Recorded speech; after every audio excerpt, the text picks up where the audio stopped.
Hello and welcome to Let's Plays Disco Elysium Part 14. So last time our drunken cop actually made some progress on his investigation. Wonders will never cease. So, I think we have to go and take a look out back again because we've got more information about who was at the crime scene.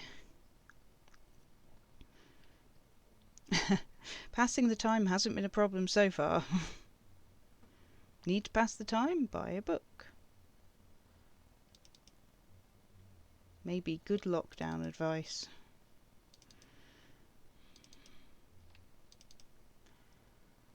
Right. Oh dear. He ain't looking too good, is he? We also have to fridge this guy. Right. Think we should be okay at this. Yeah. Okay, so visual calculus. Counted the Hardy boys. Hardy's said they hanged the victim. Viscow said, go do it. Okay. So we'd really have to mess that up to fail. 8 pairs of boots have shuffled back and forth in the mud. Where else have we seen a gang of men in work boots? That's right, the Hardy boys in the mess hall of Whirling in Rags. Okay, let's go over them one by one. Standard work boot, steel reinforced toes, number 46. Just like Titus was wearing in his booth. This is the big dick, Titus Hardy, the one with the ball cap on his head. Interesting, is it? They didn't even bother to change boots. Putting them on the scene is easy, maybe even too easy. 2. Standard work boot, steel reinforced toes, number 44.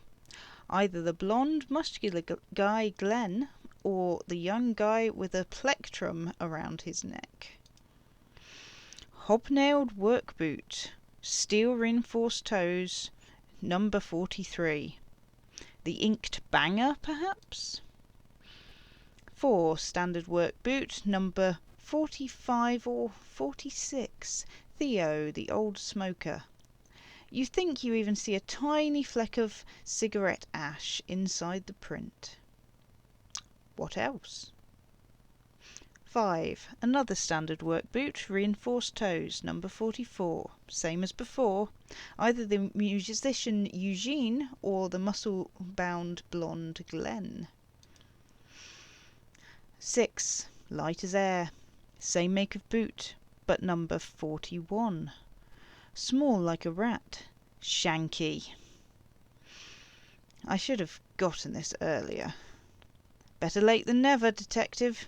The whole world is dark and the tracks burn in it with strange beauty. Count the rest. 7. The glowing outline of a standard work boot, number 46. The imprints are twice as deep as the others. The weight exceeds 200 kilograms. Fat Angus. Carrying something? And the last one. 8. Another standard work boot, number 44. There's an aberration in the pattern of the sole. The right sole is smoother, more worn. Curious. A missing 8th Hardy boy? Kim says 7 sets of tracks, right? The lieutenant has been tracking your eye movements. The Hardy boys were here. 8, actually. That's so. Interesting. Then one of them seems to be missing. Anything else out of the ordinary? Note to self, this would be a good question to ask Titus. Where is the 8th man? A leader like Titus doesn't let one of his guys out of sight easily, especially at a time like this. Okay. Point to number 3. An aberration. One sole is smoother than the other. Interesting. Let's name it the Odd Soul. I wouldn't be surprised if this was the missing Hardy boy. Wonder who he is. Do you have any ideas, Lieutenant? Someone operating a workbench with a pedal? Like a joiner at the harbour. He thinks for a second. Or maybe a drummer. He regrets it the moment he says it. So, one of the people we're looking for is a drummer. No, it's not. Forget I said it. We're not looking for a drummer. He raises his index finger. Perhaps it could be a driver. A driver would wear out their right shoe before the left. The accelerator is on the right. Nod thoughtfully. We should keep our eyes open around the traffic jam, see whether anyone strikes out as a potential suspect. Seems prudent, no? Yes, prudent. The lieutenant writes the information down in his notebook, then reverts to the tracks in the mud. Okay, so point to the light step, number 41 shoe. I'm guessing that's the skinny Hardy boy, the one with his front teeth missing. You mean the rat-faced one?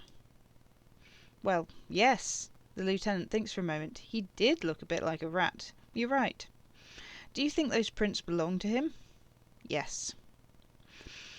I could still be wrong, but I'm probably not. Okay, point to the heavy one. 200 kilogram imprint.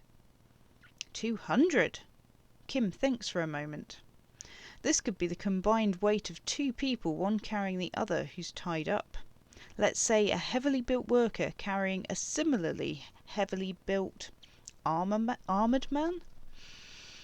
Maybe it was the fat Hardy boy, the one sitting in the middle?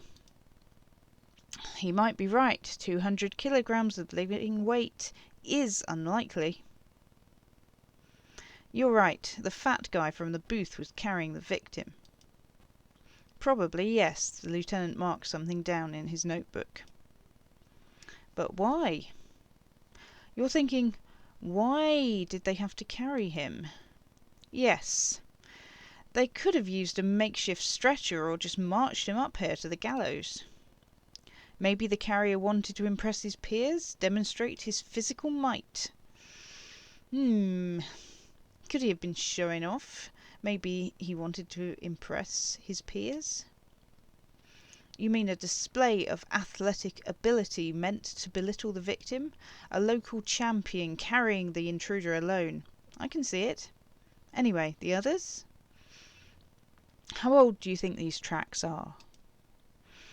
A week, maybe? 7 days would fit the time frame provided to us by the caller who reported the hanging.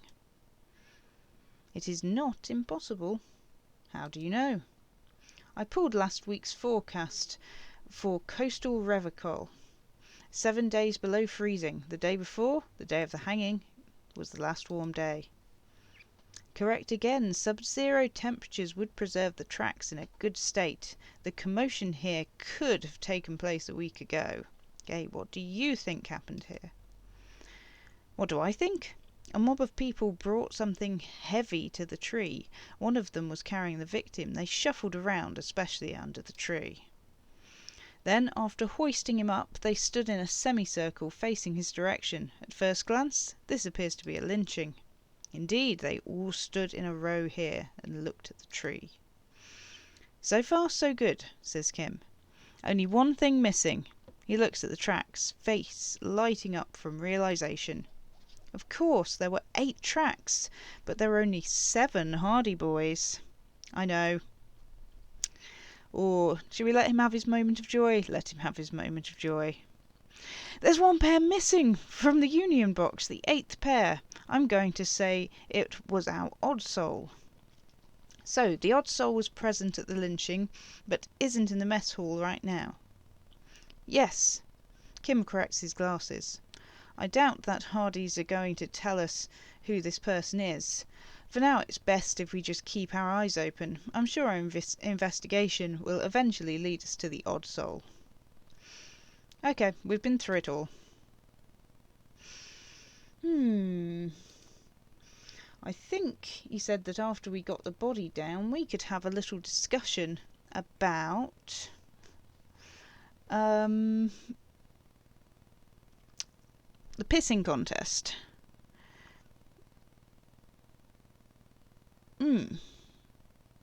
So I'm not sure exactly how we talk about this pissing contest. Let's talk about the case again, maybe. Ah, there we go. Now that we've inspected the crime scene, I want to know more about this pissing competition you mentioned. What's there to say? It's just stupidity. What kind of stupidity? The cop kind. Our precincts can't decide if Martinez is part of Jamrock or the industrial harbour. Yours or mine.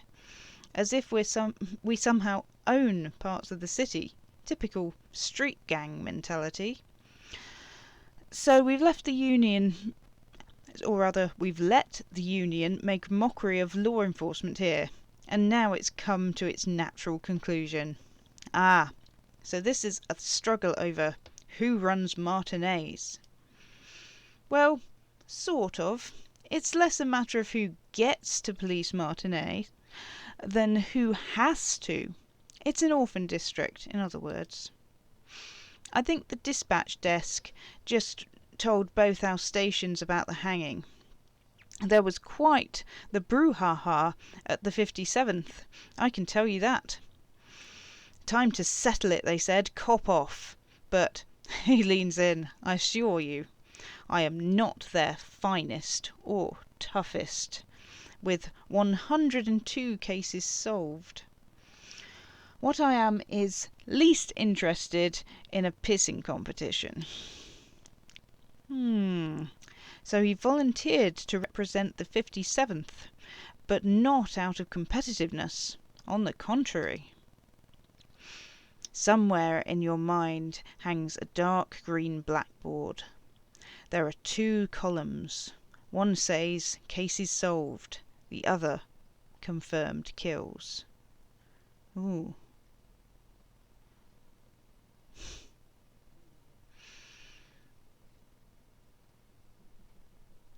For some reason I thought you had 104 solved cases. Well, technically, the lieutenant says, somewhat sheepishly. The official record keeper has been known to double count murder-suicides.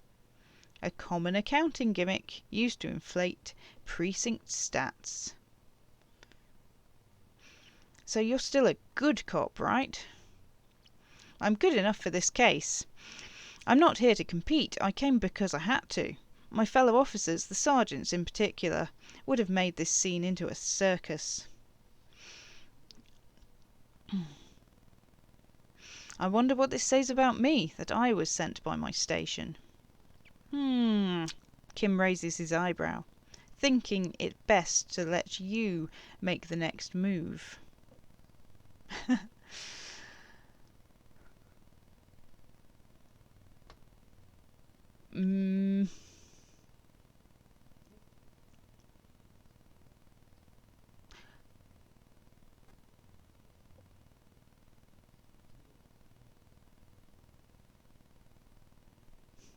I must be an augury, an apocalyptic omen sent by my people. Can you guess my message? No.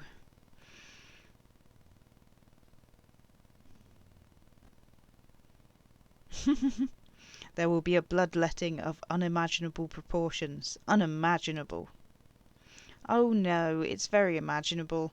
We fail to place responsibility for the hanging. The harbour company see the situation is out of control, so they bring in private military. Maybe a gunship. The Union responds in strength. Automatic fire. Local law enforcement solving one little homicide decides nothing. Not solving it can have real and calculable effects. Things can always get worse. Matter of fact, augury, we should move. Okay, so let's close our eyes and see what visions come to our mind. The rows are endless. Okay, so we can see the counts of or possibly our record. Look for precinct 41. Jean Viquemer, Judith Minot, a specialist consultant. What was his name? Then the rose degrade into green nothingness. Your brothers have left you. Okay, so what's so special about Martinez? Martinez? Nothing. It's just a puddle at the end of some drain pipe. No one cares about this place. They care about sports. Most of our colleagues don't even know how to get here. North of the interchange doesn't exist. Okay, so you volunteered to spoil this pissing competition. Yes, I'm an unrepentant spoilsport, says Kim. He appears pleased with this. Okay, so enough of this competition then. Tell me something else. Ooh. Okay. Yes, it's a wholly pointless matter. Forget I ever mentioned it. He's actually glad it's addressed now. So we can try and work out why the 41st sent me. Got quite a good case here. Right, let's go for it. Ooh, look at you. It's because you're a failure. They sent you to slight Precinct 57. Yeah, that makes more sense than the other stuff I thought of. Just think about it for a second. You're a raging alcoholic who showed up 3 days late wearing a piss-stained disco garb. You weren't sent here to win.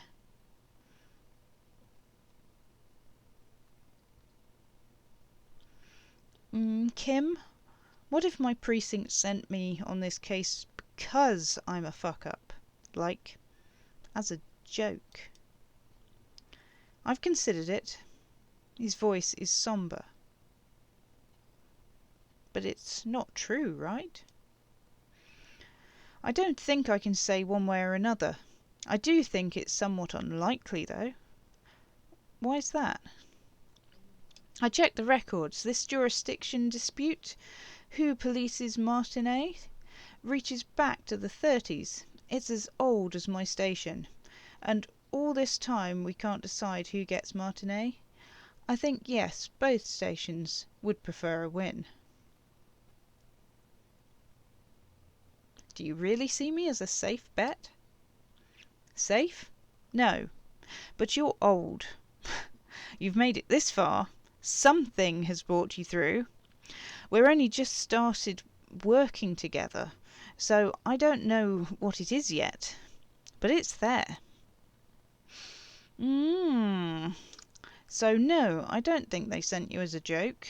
And even if they did, they are in for a surprise. Oh, Kim. He's right. There are no airtight theories, just paranoia. You've given it some thought. Let it go. Okay.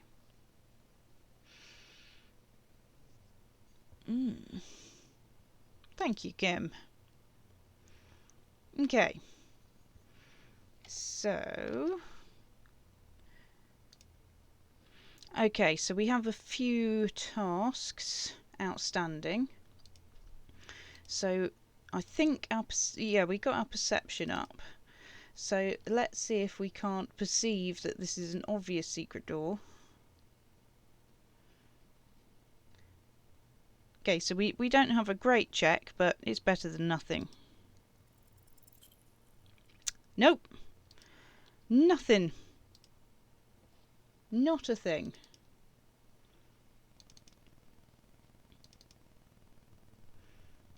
Who would have guessed? Right, so... okay, I don't think... Did we look at this before? Let's have a little peer at this. I think this is our perception up that has meant this is suddenly revealed to us, and I kind of like that. Okay, so why am I looking at this? It's a pair of tyre tracks in the brown slush that covers the plaza mosaic. Cop habit. You look at everything. This isn't case related, do you think? What kind of vehicle drove through here? Hard to say. Okay, let's use our visual calculus, which we've got a slightly better than 50/50 odds. The tyre tracks were left here by an unknown event that took place days ago. It's a message written in the language of burnt rubber. Some of that rubber stuck to the tiles right in front of Whirling in Rags. This is point A. The driver started there and then accelerated straight into the fence. What happened next? The driver proceeded to back out of the yard, barely stopping before hitting the adjacent building.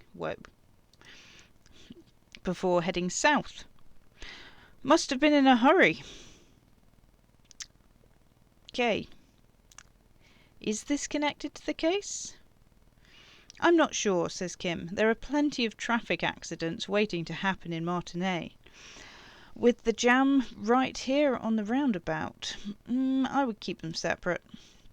You could follow the tracks south. There seems to be a canal there. See where they went. Well, we already did that. This is the point of departure of the vehicle that crashed into the Sumerian butter sign.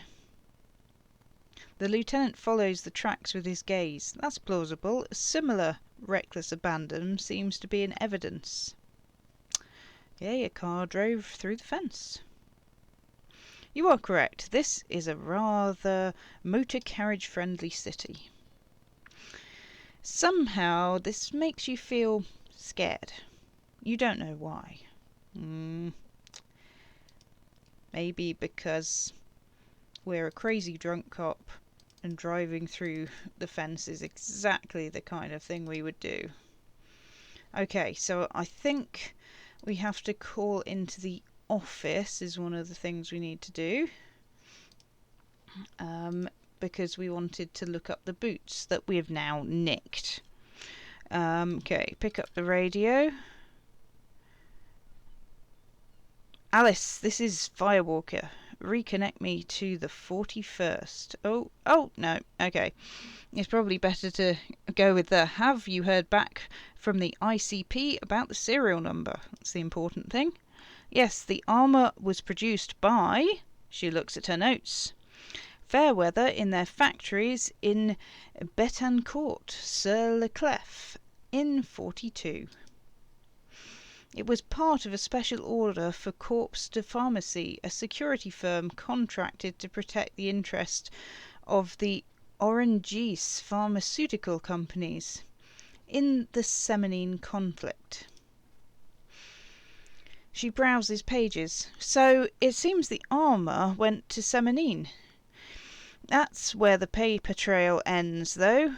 Even the firm has proven difficult to track. Corps de Pharmacie has renamed several times over the years since the armour was issued. Do you know what it's called now? The most recently registered firm that the ICP has been able to connect to the CDP is a military contractor named Crenell. And the one before it was Downwell. I think they might be the same contractor. A suit of armour like this would have been manufactured with a particular person's physique in mind. You should ask for whom the suit was fitted.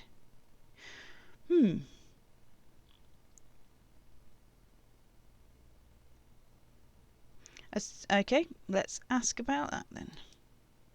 Is there a record of the person to whom it was issued? Yes, but the ICP tends to be reluctant to share private sector records. I could try to talk them into it, though.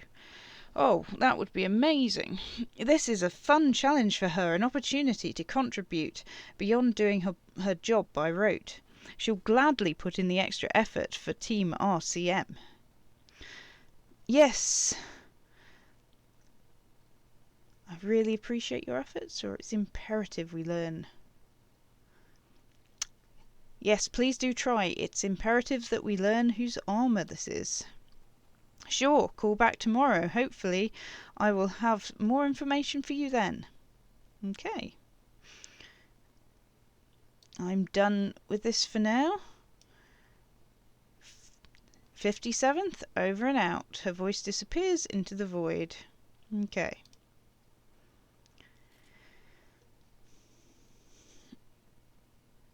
So we could have a look at the car drivers, but I'm slightly more inclined to run over to the bookshop and try and sort out that stuff somewhat. Wait, who is this? This is a new person.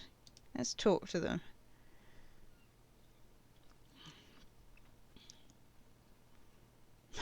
Working class woman. You see a sturdy woman humming to herself. She seems to be browsing the books. A good one? Point to the book. She nods, her attention fully focused on reading. Who are you?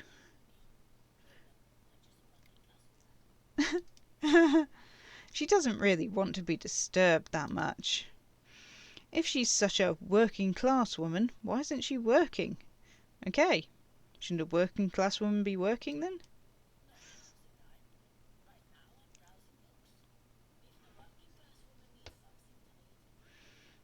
I'm a policeman. Do you need the help of a policeman? Maybe your husband is missing? My husband? No, he's not. So where could he be? I don't know. At home now? Out drinking with his friends? Working? Kim says, "Where is this going, officer?" So what I'm hearing is you don't really know where your husband is. Yes, but she looks around and takes a deep breath, a little annoyed. I don't really need to know where my husband is, not all the time. Wouldn't you like to? No. She looks you straight in the eye. Her right foot is tapping nervously. I can totally help you find your missing husband. Why are you still talking about this? I haven't lost my husband. She has, though. The husband is totally lost. You should tell her that it's okay. It's okay. What? It's all right not to know where your husband is. Nothing shameful about it. Who said anything about shame? Stop talking down to me. She puts her foot down. My husband is not missing. But he is. You feel it. Or maybe it's something else then. Maybe your children are missing? No, absolutely not. Her words come out as gunshots. Okay, so where are they? Are you a policeman or a nanny? She's definitely disturbed by now.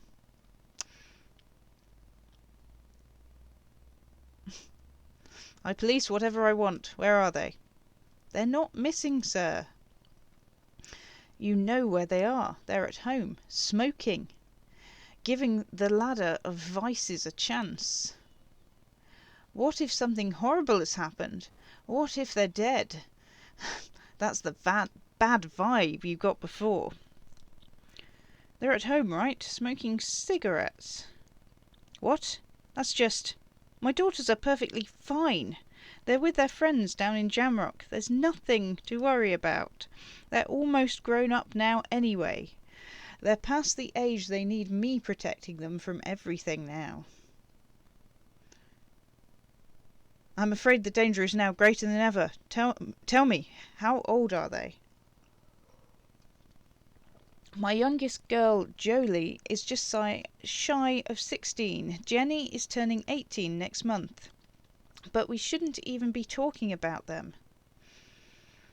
And can you describe to me their appearance? Any features that stand out? Something to make identifying a little easier? Why do you need to know this? Haven't I repeatedly told you they are not missing? That they're in Jamrock, safe and well, at some stupid party.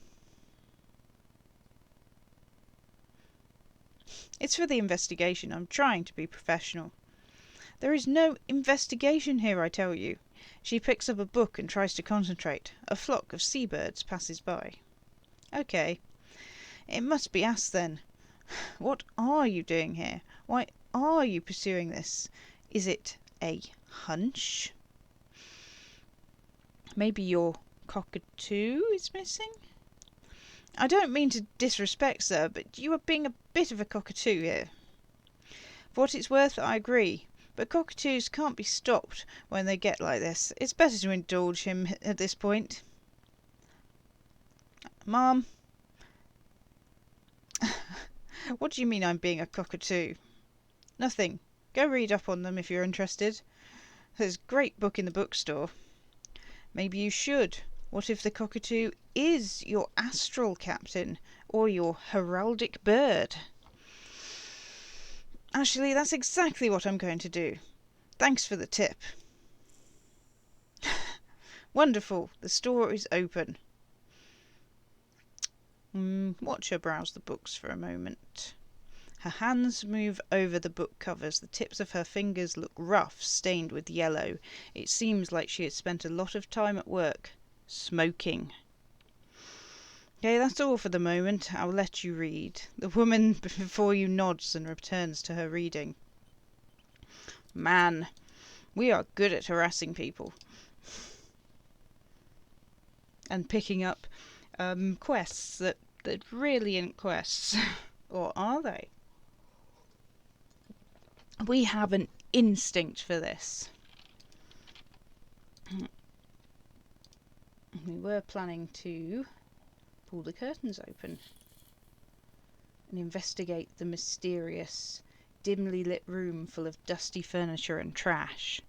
A doorway stands in the back, covered in dozens of scary little Siamese wards, your shadow looming over it like an omen.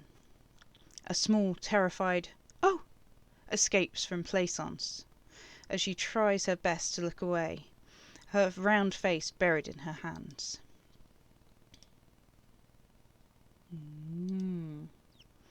The torch seems extremely apt here. What is this? Ghostly silhouettes of hair dryers.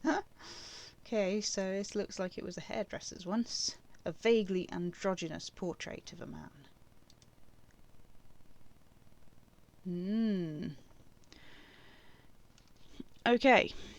A heavy door with a missing handle stands before you, covered in dozens, if not hundreds, of Siamese trinkets and charms. It appears to be locked. We have the key, so let's unlock the door with the key. After exerting some force, you manage to turn the key. It's eerily silent. The door slides slightly open, letting a draught of cold air into the room. Open the door and enter. Ooh, spooky. Oh, Kim has something to say. Yes, Kim? Oh. The lieutenant stares at the dusty training equipment. It's the netherworld beyond the veil. No, it's a gym. He disagrees. Though it looks like no one's been here in ages. I doubt the electricity still works. Good thing we have this flashlight on us. An eerie feeling rises in your chest. What if there's a reason why no one's been here for ages? Yes, because it's closed, says Kim. No need to look for supernatural explanations when a banal one will do. Now let's move on, shall we? Okay. Sand is dripping from the punch bag. Looks like a train's going past. The poster says Citius Fortius. The rest is worn off. A time when you wish you knew Latin. Worn out wall bars. They look unsafe. Ooh. A barbell lies on the floor. The colour has worn off its weight plates. It's 60 kilograms. Your triceps hum at the sight of these weights. Show the world what kind of beasts it's dealing with. Lift them. There are no collars on the barbell. That's the safety hazard. Why does it feel so familiar? Yeah. We're somewhat unlikely to succeed at this. Maybe it's familiar because I'm a weightlifter? No, it's not that. It's the stale smell of rubber, the squeaky sound of sneakers, your bruised knee against the mat, and a whistle. Then the feeling is gone. It's just a memory. A memory from another life when you were young and fit. Okay, well, we're not lifting it because, yeah, even if we try, we won't be able to lift it. Kim, look, it's a trap. There are no collars on the barbell. You're right, the weights may fall off. Better not touch it then. What kind of bastard would just remove the collars? It should be a felony. It would be a violation of the EPIS safety regulations if the gym was still operating, but it isn't, and no one's supposed to come here anymore. Right, is there anything else we can look at? Oh, a ball on the floor.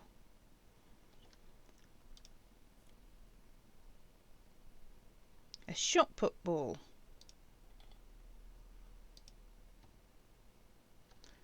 Can we go up this way? Yes, we can. I sort of feel inclined to run everywhere since Kim pointed out, like, you know, even more unnecessarily. The hallway is blocked by old window panes and debris.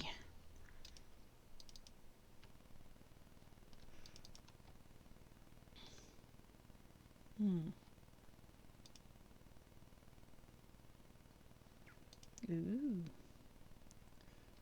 Super creepy. Wild animals stare at you in the dark, stuffed and mounted. A large demijohn full of strange liquid.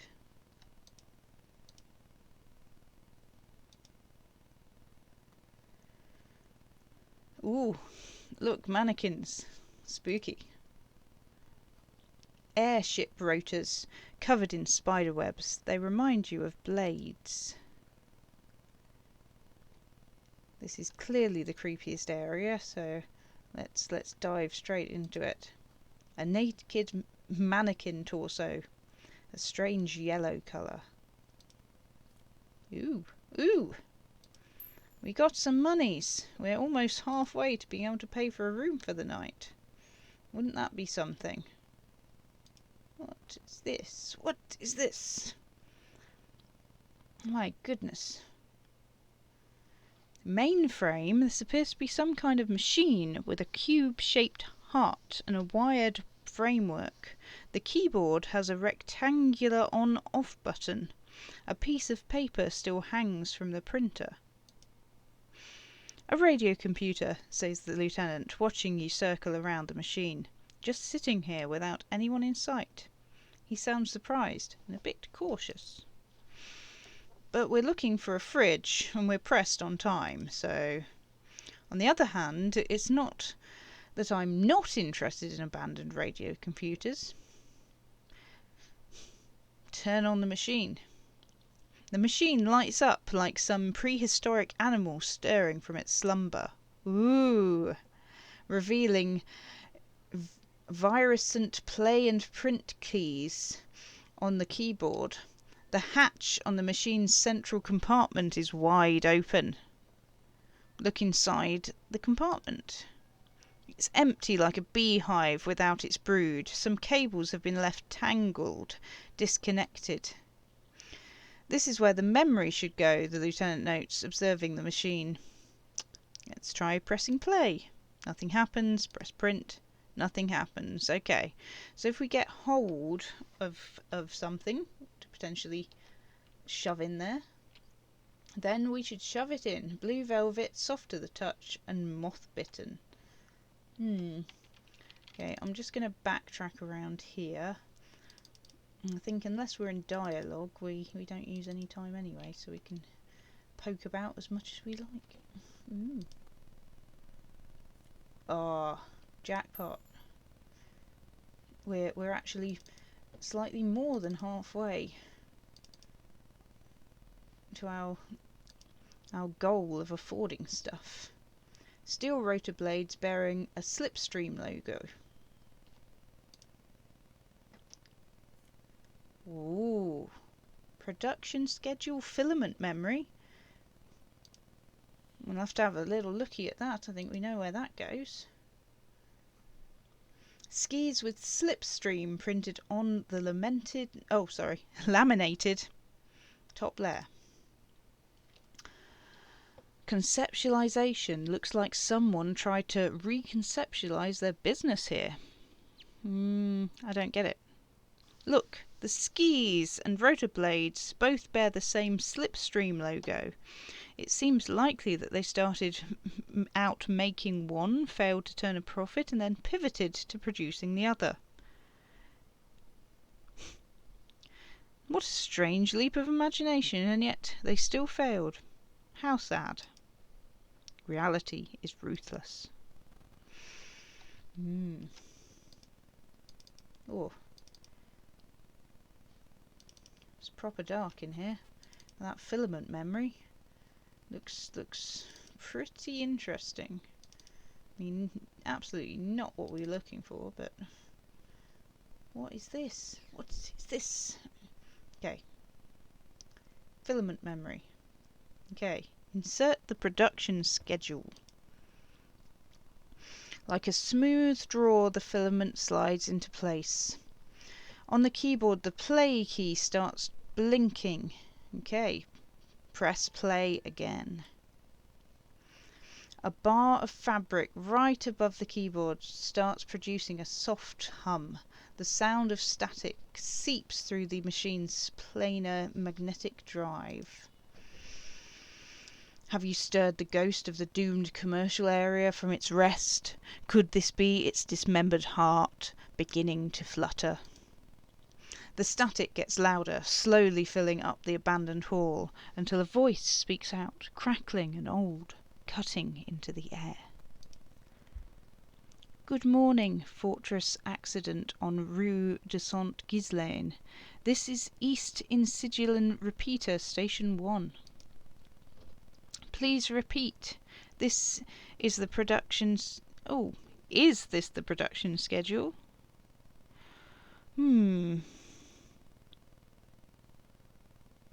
What are you, a machine, or are you alive?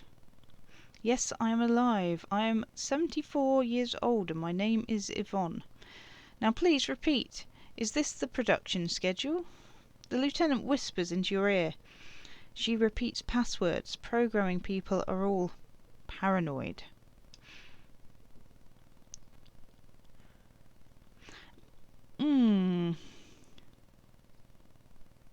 Okay, but where are you and how do you know where I am?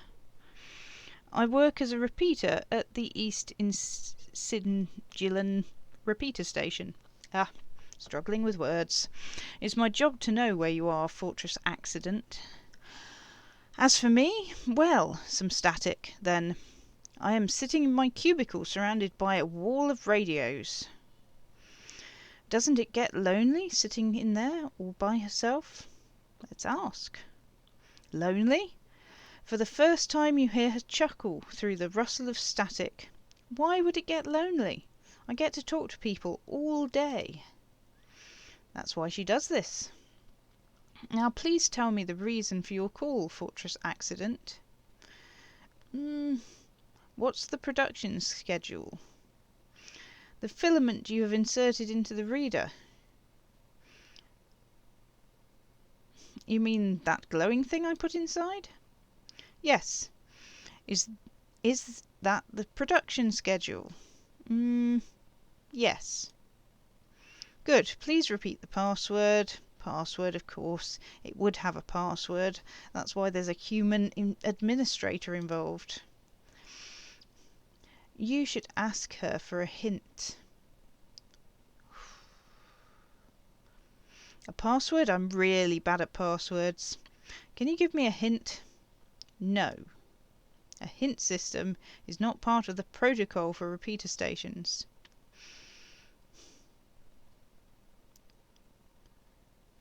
This is the police. Please open this thing. The voice recites, I am contractually obligated to protect the privacy of the filament holder Fortress Accident. Without filing a warrant with Lintel, I cannot give you access to this filament. Okay, I'm afraid we're not doing that unless we want to wait a month. Now, can you please repeat the password? The voice in the machine asks. She sounds cold in the damp air.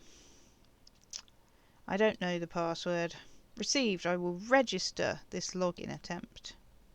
Don't worry, passwords have a way of turning up sooner or later. Fortress Accident. Is there anything else I can do for you today? Why call me Fortress Accident? Fortress Accident is the company on whose name the terminal you're currently using has been registered to. Do you have any other information about this company? One moment. You hear her flip through a catalogue before she reads out with studious care. Fortress Accident SCA produces revolutionary interactive call-in radio games. That's what the catalogue says. That's not bad. Wow, so conceptual. She hums. And what's that, this interactive call-on radio game? The static drowns her response. Any other questions? You hear her ask when the connection finally improves. That's all for now. Press off. Thank you and goodbye. The old lady's voice disappears along with the static. Tiles on the cube are still smouldering, casting the framework in a soft glow. Virescent play and print keys shine on the keyboard. Remove the production schedule.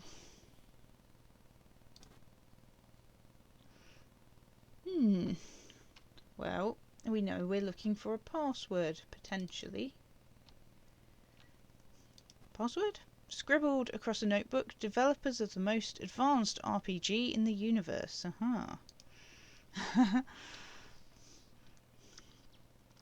Frequency fireplace. This old fireplace is covered in lines drawn in blue and red marker, the mesh spreading over the stone like blood vessels on alabaster skin.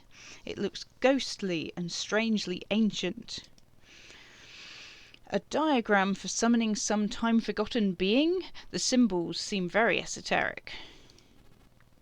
The whole thing resembles Kedran mosaic tiles, very pedantic.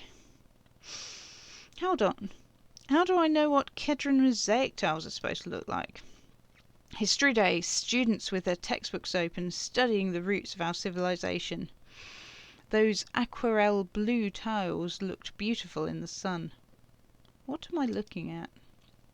Radio frequencies. It seems UKV 123.6, 0.7 and 0.9. Some written notes too, sparse and cryptic. Radio frequencies for what? Unclear. It looks like a cardiovascular system split into veins and capillaries, very advanced.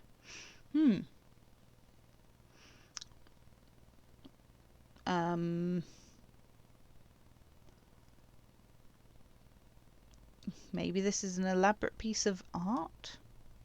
You think so? The web is comprised of radio stations, all lead back to one red heart titled the Game Master frequency. A note says, this one can listen in on any station it wants. Wait, who's the Game Master? Someone very important. The leader of a massive on-air game built by these people. Or trust me to find the D&D game. A conductor for the hundreds of story threads that pass through the Game Master's frequency. If it's a game, then who's playing it?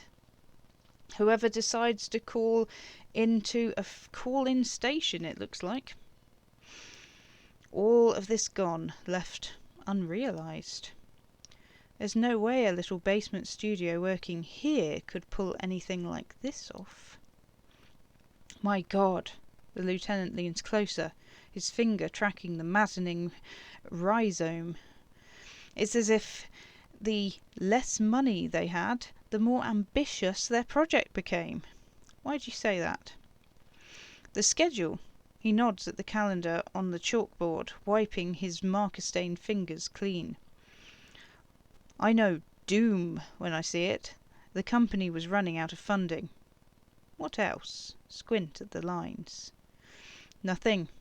It's just lines on marble, an echo from times long ago. No one has used the fireplace in ages. This was where the woman said the spirit lived, was it not? But then she might have been, confused by that, possibly.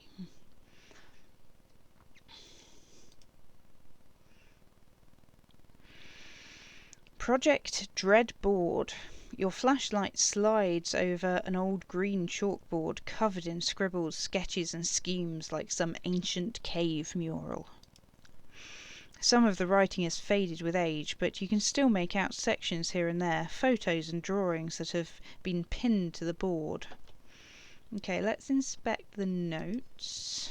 If I'm looking for a password, the handwriting is only partly legible, but you can make out 3 slogans: call in, tune out, Wirral untethered, and heat death of the universe. Okay, inspect the schedule. This is a monthly calendar from the year 50. Cryptic words like sprint, daily mini-me, and GPI span the marker grid, the grand scheme of production and money. Mini-me stands for mini-meeting. It's part of a bigger framework for managing work called RUN, or RUN. Station 41 tried to implement it a few years ago, but failed. Okay, what happened? As time goes on, the numbers in the boxes grow rarer and rarer. The board becomes an empty snowfield in the final days. Only failure and regret dwell in this region.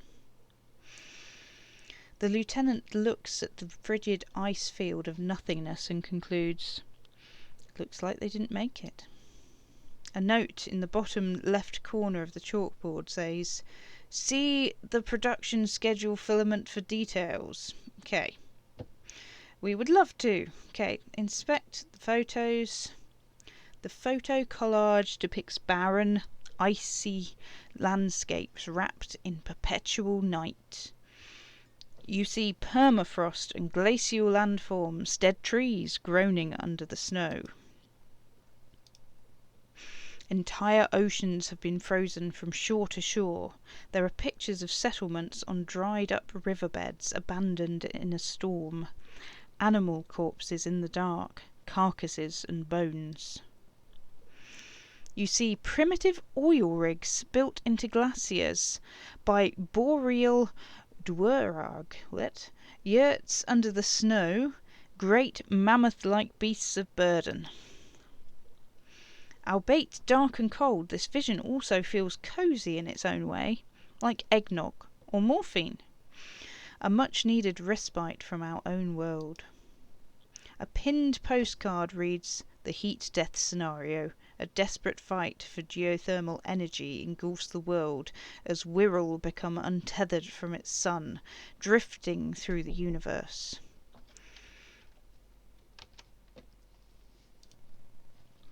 Inspect the drawings. These lithe, pointy-eared creatures appear to be different types of welkins. You make out autumnal candle welkins casting wax-based magic. Translucent welkins with organs shining under their skin. And even ether welkins hailing from the vast emptiness of sidereal space. Who are all these creatures? Fantasies of a tortured, feverish mind. You should adopt one of those Welkins as your persona. No longer a mere man, but a Welkin. One of the Welkins towering over the rest appears to be different, however. Okay, examine it. This is important. This is Vara Hamira. My goodness. No. I think that's the best I'm going to do with that name. It's a high Welkin, his face white and scarred like cracked marble. This is clearly a Welkin supremacist. The note says, all non-Welkin racists will be purged. Oh gosh. The Hulder, the Dwerg, the humans, and even the headless men, all of them purged. Imagine a world filled only with Welkin, Green Welkin, Dread Welkin, and the High Welcome to rule them all. It sounds very Lord of the Rings-ish, doesn't it? But also very Nazi. The lieutenant can't help but comment an inordinate amount of time has gone into drawing these little Welkin creatures.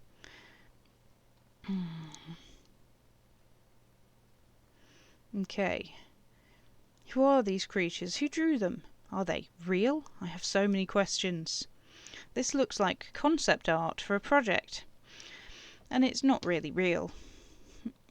Okay, why would someone spend so much time on this? Some people really like building a world, I think, even if it's just a game. Whisper. One of them is a Welkin supremacist. Political commentary.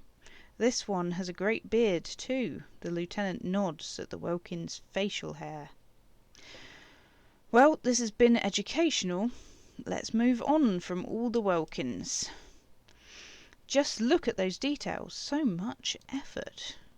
And for what? All gone. Kind of feels like it needs preserving a little, doesn't it?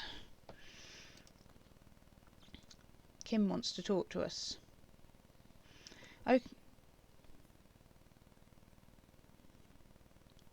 Oh.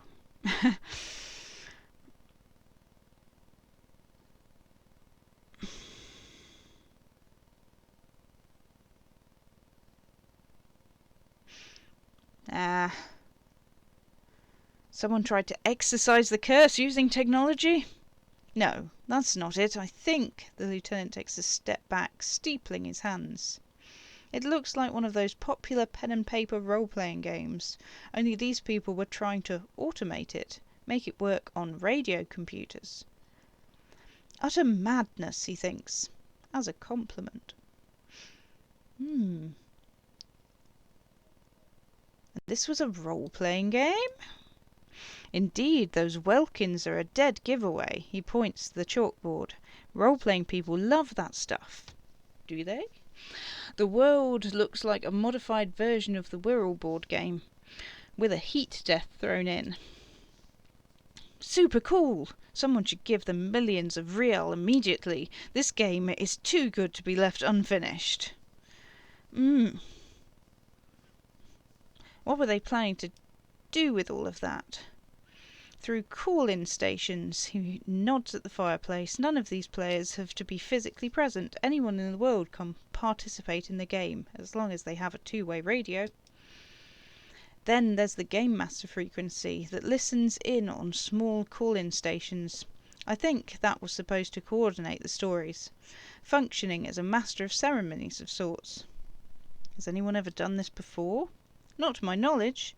They make automated games in Grad, Messina, Königstein, you know, places with industry.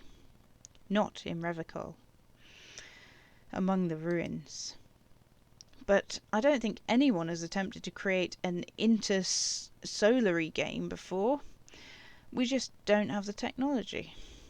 What do you think happened to the company? No idea. They stopped filling out the schedule on the chalkboard. Wow. Indeed, it's ambitious and untethered from reality, but the lieutenant tilts his head, thinking.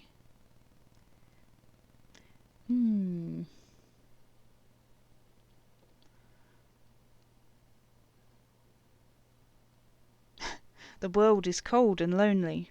This would keep it company. Let's finish it.